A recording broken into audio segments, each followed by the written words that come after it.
나에게 성경은 어떤 책입니까?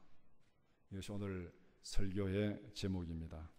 그리고 여러분 각자에게 던지는 질문입니다.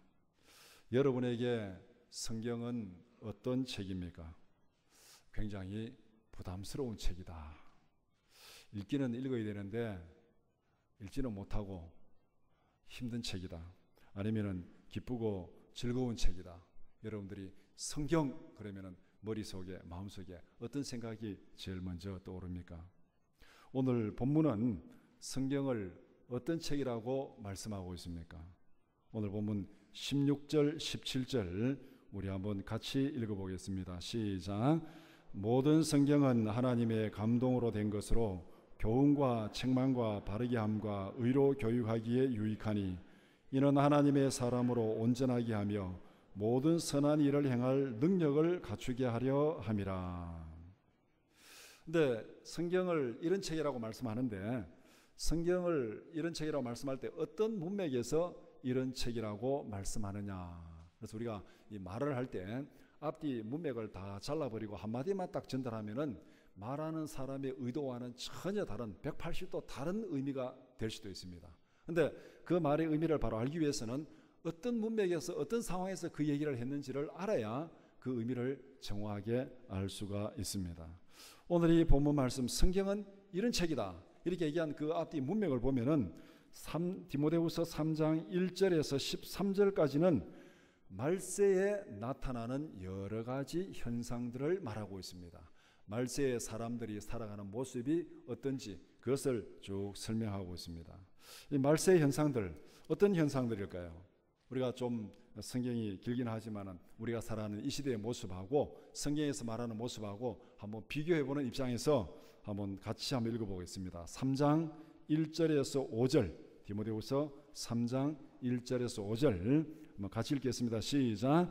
너는 이것을 알라. 말세에 고통하는 때가 이르러 사람들이 자기를 사랑하며 돈을 사랑하며 자랑하며 교만하며 비방하며 부모를 거역하며 감사하지 아니하며 거룩하지 아니하며 무정하며 원통함을 풀지 아니하며 모함하며 절제하지 못하며 사나우며 선한 것을 좋아하지 아니하며 배신하며 조급하며 자만하며 쾌락을 사랑하기를 하나님 사랑하는 것보다 더하며 경건의 모양은 있으나 경건의 능력은 부인하니 이 같은 자들에게서 내가 돌아서라.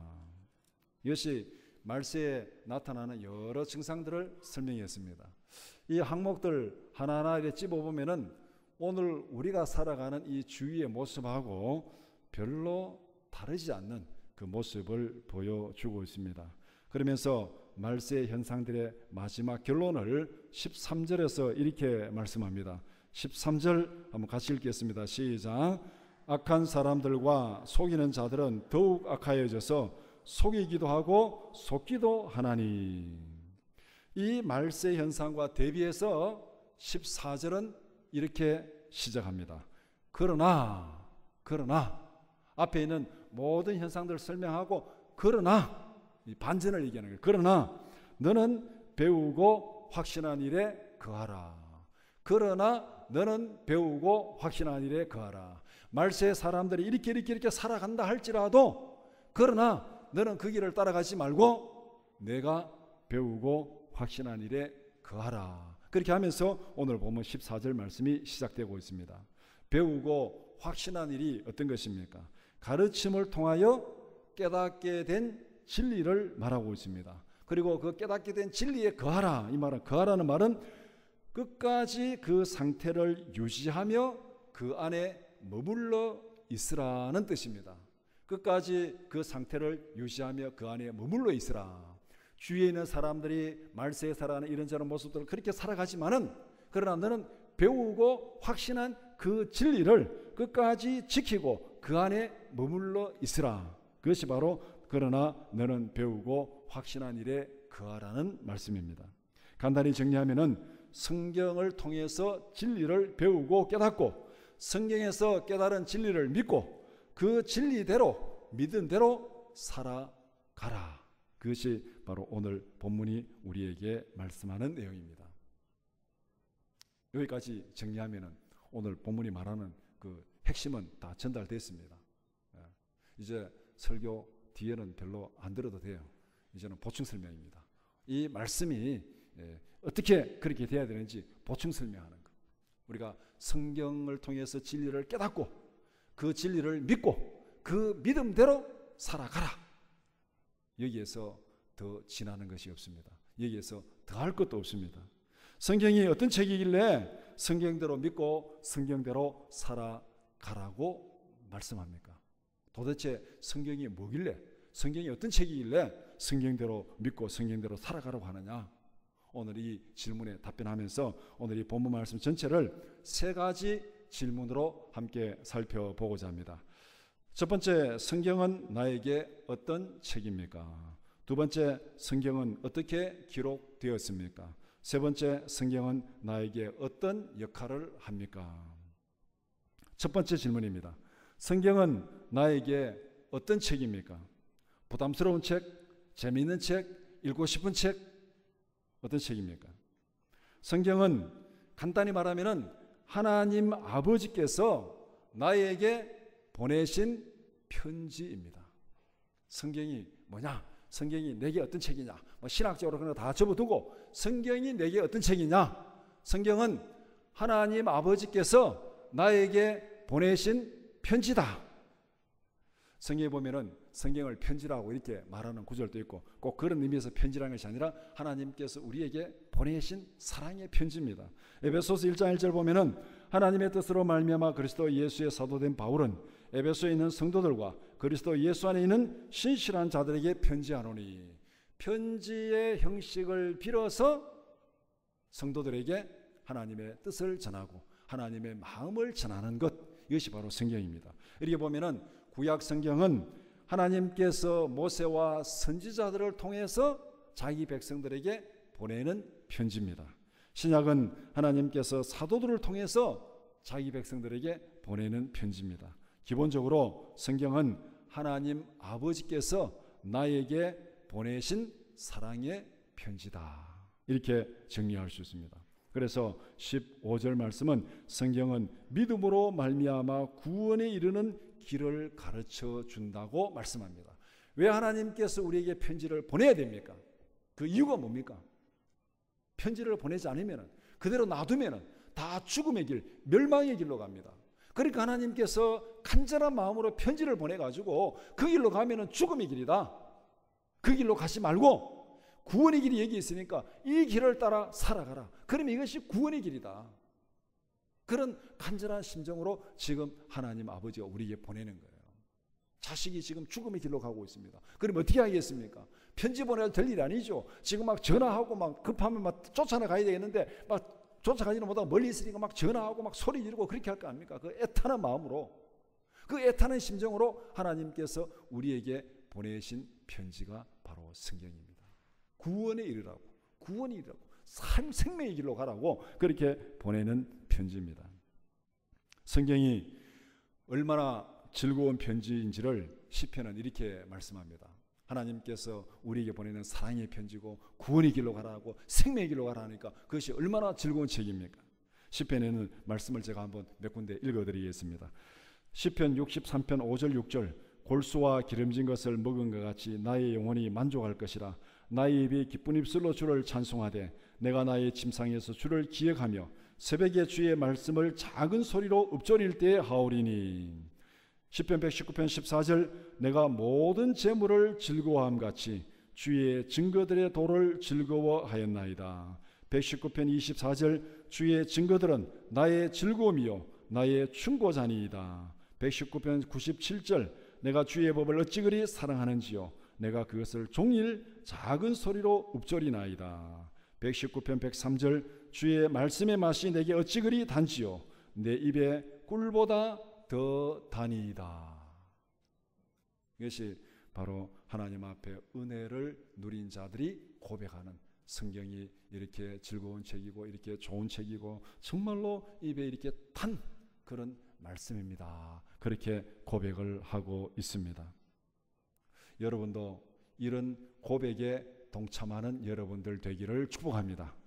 성경은 부담스러운 책이고 성경만 보면 잠이 오고 그것이 아니라 새벽에도 보고 저녁에도 보고 늘 가까이 하고 정말로 입에 정말 꿀보다 더단 그런 말씀이 되기를 축복합니다. 성경이 나에게 보내는 하나님의 편지라면은 우리가 어떤 자세로 그 성경을 읽어야 되겠습니까? 오늘도 성경 읽었다. 숙제 표시하기 위해서 그렇게 대충 빨리 급한데 빨리 읽어야지 석장 읽어야지 그렇게 읽고 그렇게 지나가야 되겠습니까? 성경을 대하는 태도는 어떻게 살아가야 되는지 행동 지침을 확인하는 자세로 읽어야 됩니다. 생명의 길로 인도하는 약도이기 때문에 어느 길로 가야 이 길이 구원의 길이고 생명의 길이고 하나님이 기뻐하는 길인지를 자세히 살피는 그런 마음으로 읽어야 됩니다. 이런 모습을 야고보서에는 거울을 보듯이 성경을 보라고 그렇게 말합니다. 여러분들 오늘 교회 오시기 전에 거울을 다 보셨죠? 거울 안 보시고 오신 분 있습니까? 아침에 일어나서 거울 한 번도 안 보고 교회 올 정도로 용감하신 분 있어요? 아침에 거울을 다 봅니다. 거울을 보는 이유가 뭡니까? 거울을 보고 와 내가 정말 잘생겼네. 거울 보고 야 나는 정말 늙지 않아. 그렇게 하기 위해서 거울 보십니까? 아니면 거울 보고 야, 얼굴이 왜 이렇게 주름이 많노? 정말 살기 싫다. 이렇게 하기 위해서 거울 봅니까? 우리가 거울 보는 목적은 뭔가 내 모습에 잘못된 게 없는지, 머리는 제대로 가시런하게 되어 있는지, 옷 매무새는 바로 되어 있는지, 넥타이는 바로 되어 있는지, 뭐 화장은 제대로 됐는지 이렇게 보고 고치기 위해서 거울을 보잖아요. 내 모습이 바로 단정한지를 보고 고치기 위해서 거울을 보는 겁니다. 바로 성경을 그런 자세로 보라고 야고보서 1장 22절에서 25절 말씀합니다. 너희는 말씀을 행하는 자가 되고 듣기만 하여 자신을 속이는 자가 되지 말라. 누구든지 말씀을 듣고 행하지 아니하면 그런 거울로 자기의 생긴 얼굴을 보는 사람과 같아서 제 자신을 보고 가서 그 모습이 어떠했는지를 곧 잊어버리거니와 자유롭게 하는 온전한 율법을 들여다보고 있는 자는 듣고 잊어버리는 자가 아니요 실천하는 자니 이 사람은 그 행하는 일에 복을 받으리라. 내가 그걸 보고 내 모습을 이렇게 잘 고치고 화장을 잘하고 그렇게 하는 자세로 보듯이 우리가 성경을 볼 때 바로 내가 잘못된 것이 없는지 고치고 바로 세우고 그렇게 하기 위해서 성경을 보라 그렇게 말합니다. 더 간단하게 얘기하면은 성경은 하나님 우리에게 보낸 사랑의 편지잖아요.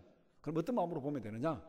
이거 다 접어두고 한마디로 말하면은 아들을 군대에 보낸 엄마가 군대 간 아들이 첫 번째 편지를 보내왔습니다.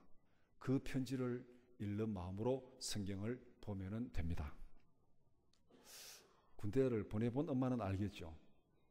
군대 간 아들이 첫 번째 편지가 왔습니다. 이놈의 자식 집에 있을 때 말도 안 듣고 귀찮은데 또 편지 보내야지 보기 싫다 하고 집어 던집니까? 아니면 한번 읽고 뭐 이따구로 써놨나고 집어 던집니까?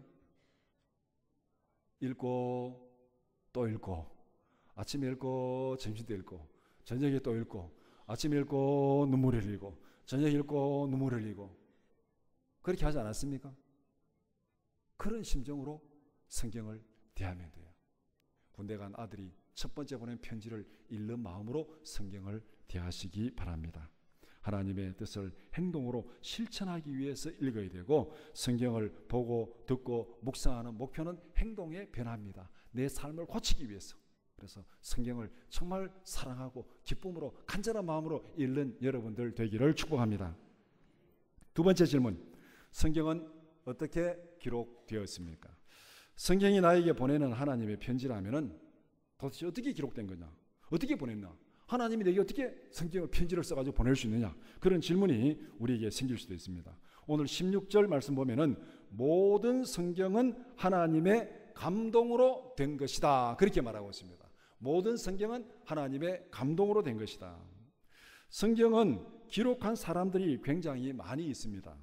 모세와 수많은 선지자들, 사도들을 통해서 성경이 기록되어 있습니다. 우리가 오늘 읽은 이 디모데후서는 우리가 흔히 바울 서신이라 바울의 편지라 그렇게 얘기하면서 이 바울 서신, 바울이 기록한 책으로 그렇게 분류를 합니다. 그렇지만은 성경은 하나님의 마음과 하나님의 생각을 기록한 하나님의 말씀입니다. 모세가 기록했고 예레미야나 이사야나 선지자들이 기록했고 바울이 기록했고 누가가 기록했고 그렇게 기록했지만은 그러나 하나님의 마음을 기록한 책, 하나님의 생각을 기록한 책, 하나님의 뜻을 기록한 하나님의 말씀입니다. 어떻게 그렇게 했다 그랬냐? 하나님께서 영감을 불어넣어서 그들로 하여금 하나님의 뜻을 기록하게 했다. 그것이 오늘 본문에서 하나님의 감동으로 되었다고 그렇게 말씀하고 있습니다. 하나님의 감동으로 기록되었다는 것은 이런 뜻입니다. 하나님께서 어떤 사람에게 성경 기록해라. 자, 지금부터 받아쓰기라. 연필 들고 눈 감고 저절로 막 손이 움직여가지고 막 이렇게 쓰여진 것도 아니고, 하나님께서 불러주는 대로 받아 쓴 것도 아니고, 하나님께서 하나님의 뜻을 기록하고 하나님께서 하나님의 생각을 기록하는데 그 사람이 가지고 있는 경험, 그 사람이 배운 학문, 그 사람이 가지고 있는 생각, 재능, 이것을 다 활용해 가지고 하나님께서 하나님의 뜻을 기록한 거예요. 그래서 모세가 기록한 성경의 특징이 다르고, 바울이 기록한 성경의 특징이 다르고, 선지자들이 기록한 특징이 다르고, 그 시대에 그 환경에 맞게 하나님의 뜻을 전달하는 그런 특징을 가지고 있습니다. 이것이 하나님께서 감동을 줘가지고 그 사람이 성경을 기록하게 한 거예요. 이것을 쉽게 예를 들어 설명하면 이렇습니다. 한국의 유명한 기업을 일으키신 분들 있잖아요. 지금은 다 고인들이 되었지만 뭐 현대 정주영 씨, 삼성의 이병철 씨, 이런 분들 보면은 자서전이 다 있습니다. 자서전. 아마 여러분들 중에 읽어보신 분들 있고 뭐 그렇지 못한 분이 있는데, 어쨌든 이런 분들이 자서전을 다 남겼어요. 그러면은 우리가 생각할 때 현대 정주영 씨가 자서전을 썼는데, 그분이 자기가 다 썼겠습니까? 내가 오늘부터 자서전을 쓰니까 1년 동안은 내가 다른 업무 그만두고 내가 서재에 박혀가지고 계속 자서전만 쓰겠다, 이렇게 해서 그 자서전을 썼겠어요? 그분은 가가지고 막 이 자동차 만들고 막 배 만들고 막 현장에 가서는 굉장히 잘할 수 있을지 모르지만은, 글을 쓰라 그러면은 그분은 아마 모르긴 해도 잘 못 쓸 거예요. 그러면은 그 자서전을 어떻게 쓰느냐?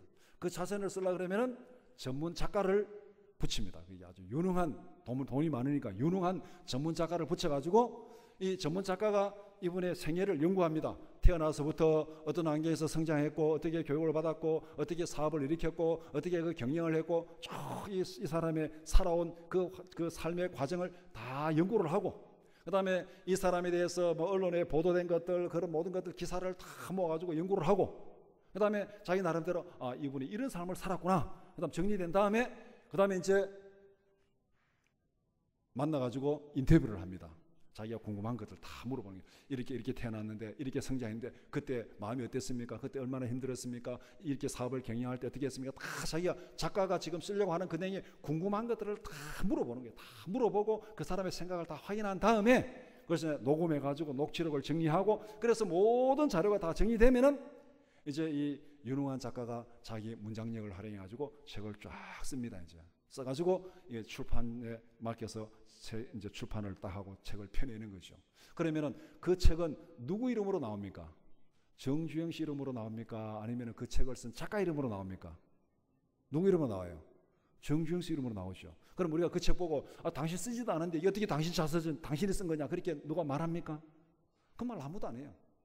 쓰는 사람은 작가가 대신 썼지만은 거기에 있는 모든 경험과 삶과 사상은 누구의 것이에요?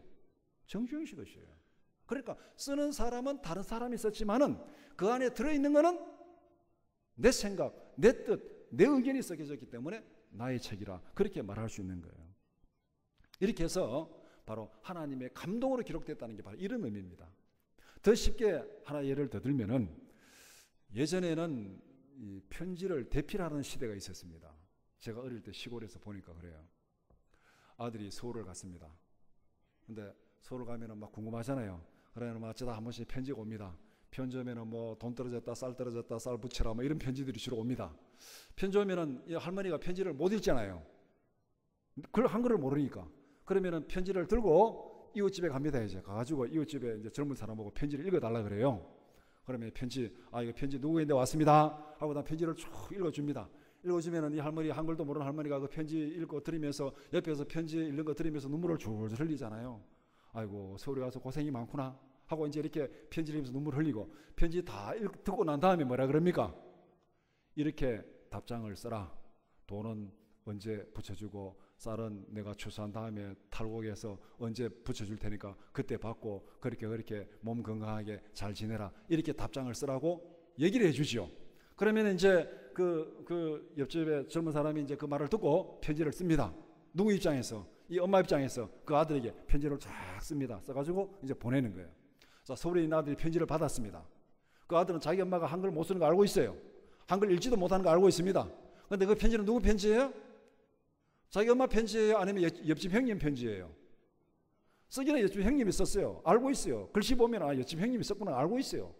그런데 그 편지는 누구 편지예요? 엄마 편지예요.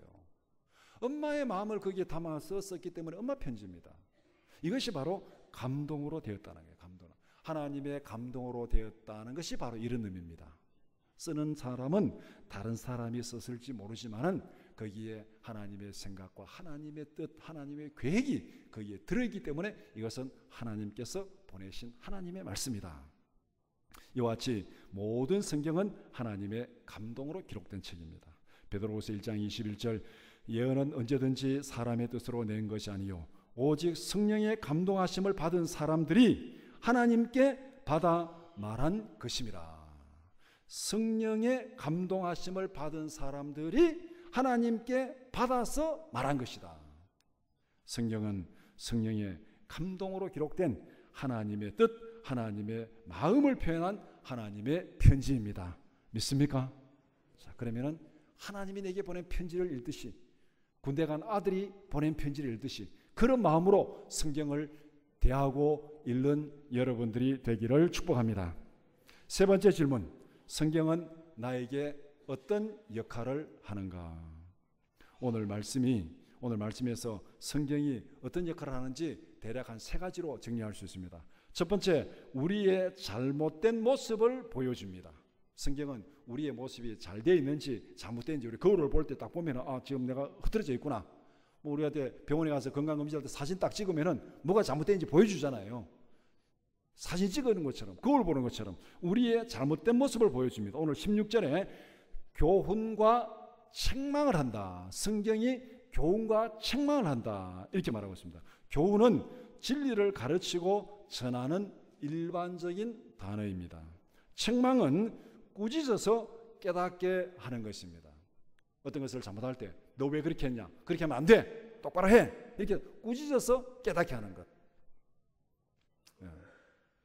우리 예배 시간에 늦지 말고 좀 일찍 오시기 바랍니다. 예배 시간에 지각하지 말고 일찍 오시기 바랍니다. 이게 꾸짖어서 책망하는 거예요. 꾸짖어서 가르쳐주는 거예요.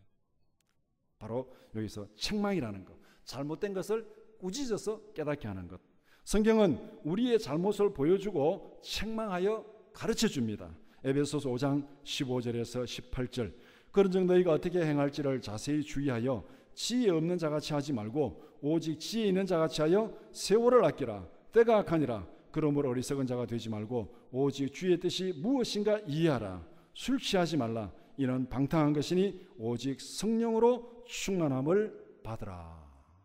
성경이 우리의 잘못을 지적하고 책망하고 그렇게 하지 말고 이렇게 하라고 그렇게 말씀하고 있습니다. 성경은 나의 영적인 상태를 진단하고 있는 것, 무엇이 잘못되어 있는지 그것을 보여주는 그런 역할을 하는 것이 성경의 역할입니다. 두 번째는 우리의 잘못을 바르게 고쳐줍니다. 잘못됐으면 고쳐야 되잖아요. 사진을 찍어보니까 이 이상이 있어요. 몸 안에 이상이 있으면 그것을 수술하고 고쳐줘야 되잖아요. 바르게 함과 의로 교육하기에 유익하다, 그렇게 말합니다. 여기서 바르게 한다는 뜻은 추를 바로 세운다는 거예요. 추를 바로 세운다는 거. 여러분들 옛날에 담을 쌓을 때 보면 이렇게 추를 탁 튕겨놓고 담을 쌓잖아요. 이 담이 기울어지지 않도록. 건물을 짓을 때도 보니까 6층, 7층에서 추를 탁 튕겨놓고 그 추에 맞게 건물을 쫙 세워 올라갑니다.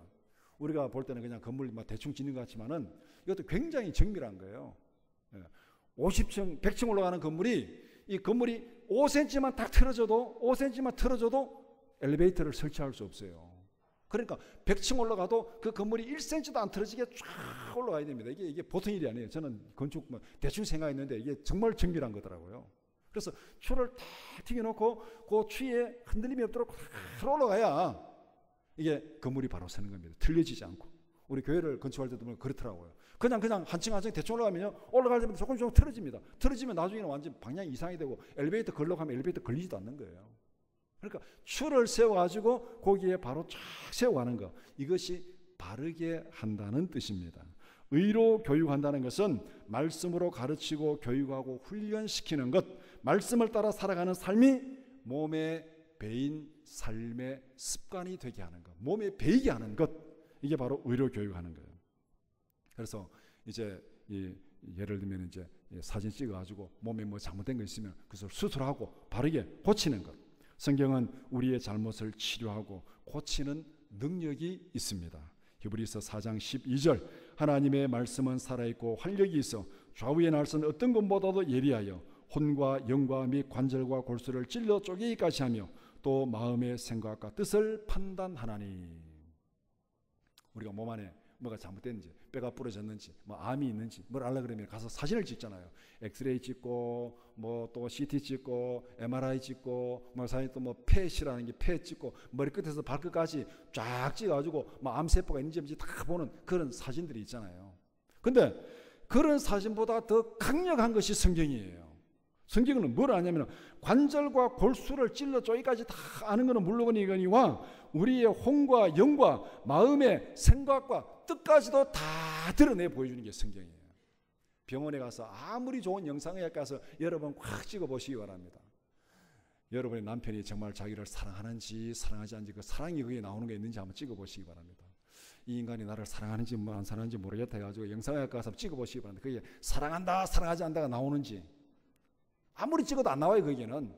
그런데 성경은 그게 드러난다 그랬습니다. 우리의 마음과 생각과 뜻을 판단한다. 그러니까 우리 몸의 여러 가지 뿐만 아니라 우리 안에 있는 영적인 것, 마음의 생각까지도 다 드러내는 것이 성경이다. 정말로 강력한 치료하는 광선이고 강력한 사진을 찍는 광선이고 하나님의 능력입니다. 로마서 1장 16절, 내가 복음을 부끄러워하지 않으노니 이 복음은 모든 믿는 자에게 구원을 주시는 하나님의 능력이 됨이라. 먼저는 유대인에게요, 그리고 헬라인에게로다.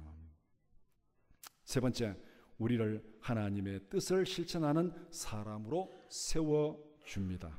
17절 말씀 한번 같이 읽겠습니다. 시작. 이는 하나님의 사람으로 온전하게 하며 모든 선한 일을 행할 능력을 갖추게 하려 함이라. 이제 사진을 찍었습니다. 뭐가 잘못된지 봤죠? 그 다음에 수술해서 고쳤습니다. 그 다음 어떻게 됩니까? 회복이 돼야 돼. 능력이 회복이 돼야 정상적인 활동을 할 거 아닙니까? 이게 세 번째예요. 하나님께서 우리를 하여금 힘을 주어가지고 선한 일을 할 수 있도록 능력을 주신다고 그렇게 말하고 있습니다. 하나님의 사람으로 온전하게 하며 모든 선한 일을 행할 능력을 갖추어 주신다. 성경으로 교육하고 훈련시켜서 모든 선한 일을 행하기에 충분히 준비된 사람으로 세워주는 것. 여기서 모든 선한 일은 크게 말하면 하나님의 뜻을 이루어가는 것입니다. 하나님의 뜻을 이루어가는 것. 우리가 하나님의 뜻을 이루기 위해서는 하나님의 능력이 필요합니다. 성령의 능력이 필요하다는 것. 그건 뭐 언급할 필요가 없는 거죠. 성령의 능력이 필요하고, 그 다음에 고린도전서 1장 18절에 십자가의 도가 멸망하는 자들에게는 미련한 것이요 구원을 받는 우리에게는 하나님의 능력이라. 하나님의 말씀이 믿지 않는 자들에게는 어리석은 것처럼 보여지지만은 구원을 받고 믿음으로 받아들인 우리에게는 하나님의 능력인 줄 믿습니다. 능력의 근원이 바로 여기에 있어요. 하나님의 말씀이 우리에게 능력의 근원입니다. 그래서 여기에서 떠나지 말라고 그렇게 말씀하고 있잖아요. 성경은 우리가 믿음으로 살아갈 수 있는 능력을 주십니다. 시편 119편 9절에서 11절, 청년이 무엇으로 그 행실을 깨끗하게 하리이까? 주의 말씀만 지킬 따름이니이다. 내가 전심으로 주를 찾아사오니 주의 계명에서 떠나지 말게 하소서. 내가 주께 범죄하지 아니하리 하여 주의 말씀을 내 마음에 두었나이다. 하나님의 말씀이 우리에게 능력을 주시는 능력의 근원이기 때문에 말씀을 주야로 보고 듣고 묵상하는 여러분들이 되기를 축복합니다. 말씀을 정리해 봅시다. 오늘 이 말씀을 한마디로 정리하면은 언제 어디서나 성경을 보고 듣고 가까이 하라, 이 말로 정리할 수 있습니다. 왜? 그 성경이 생명이고 그 성경이 능력이고 그 성경이 지혜고 그 성경이 우리의 인도자고 그 성경이 우리의 모사고 내 발의 등이고 내 발의 빛이고. 그러니까 언제 어디서나 성경을 가까이 보고 듣고 친하게 지내라, 가까이 하라, 그렇게 말씀하고 있는 거예요. 이 말을 다른 말로 말하면은 성경대로 생각하고 성경대로 살아가기 위해서 성경을 읽고 듣고 날마다 생각하고 묵상하라는 말입니다. 이 말씀을 생각하면 우리가 신명기 말씀, 우리가 여러 번 들은 신명기 말씀이 있습니다. 저도 여러 번 말씀했고 여러분도 읽으면서 여러 번 읽었을 것입니다. 신명기의 겉면을 한번 생각해 봅시다. 6장 3절에서 9절. 이스라엘아 듣고 삼가 그것을 행하라. 그리하면 내가 복을 받고 내 조상들의 하나님 여호와께서 내게 허락하심 같이 젖과 꿀이 흐르는 땅에서 내가 크게 번성하리라. 이스라엘아 들으라. 우리 하나님 여호와는 오직 유일한 여호와이시니 너는 마음을 다하고 뜻을 다하고 힘을 다하여 내 하나님 여호와를 사랑하라. 오늘 내가 내게 명하는 이 말씀을 너는 마음에 새기고 내 자녀에게 부지런히 가르치며 집에 앉았을 때든지 길을 갈 때든지 누워있을 때든지 일어날 때든지 이 말씀을 강론할 것이며 너는 또 그것을 내 손목에 메어 기호를 삼으며 내 미간에 붙여 표로 삼고 또 내 집 문설주와 바깥문에 기록할지니라. 신명기의 권면은 여기서만 끝나는 것이 아니고 성경 전체에 반복해서 권면하고 있습니다. 선지서, 신약 다 읽어보면은 한마디로 하면은 하나님의 말씀은 생명의 길이고 하나님의 말씀은 구원의 길이고 하나님이 생명이고 하나님이 능력이니까 하나님의 말씀을 떠나지 말아라. 하나님의 말씀을 버리고 불순종하고 떠나면은 그것은 헛것이고 그것은 멸망의 길이고 그것은 죽음의 길이다. 그 우상의 길에서 하나님께로 돌아오라. 이 성경이, 이 말이 구약 창세기부터 요한계시록까지 전시 다 해요. 전시 다 해요. 그러니까 오늘 우리가 읽은 이 신명기 말씀은 성경 전체에서 계속 반복해서 우리에게 권면하는 말씀입니다. 간단히 정리하면은 성경이 나의 생각을 만들어가게 하라. 성경이 나의 생각을 만들어가게 하라. 성경을 따라서 생각하고 성경이 나의 인격을 형성하게 하라. 성경이 나의 인격을 형성하게 하라. 성경이 나의 삶을, 나의 행동을 이끌어가게 하라. 그 말씀입니다. 그래서 성경이 생명이고 성경이 능력이고 성경이 길이고 성경이 빛이기 때문에 성경대로 생각하고 성경대로 실천해서 성경에 약속하신 하나님의 은혜와 복을 우리의 삶의 현장에서 경험하고 누리는 여러분들이 되기를 축원합니다. 기도드리겠습니다.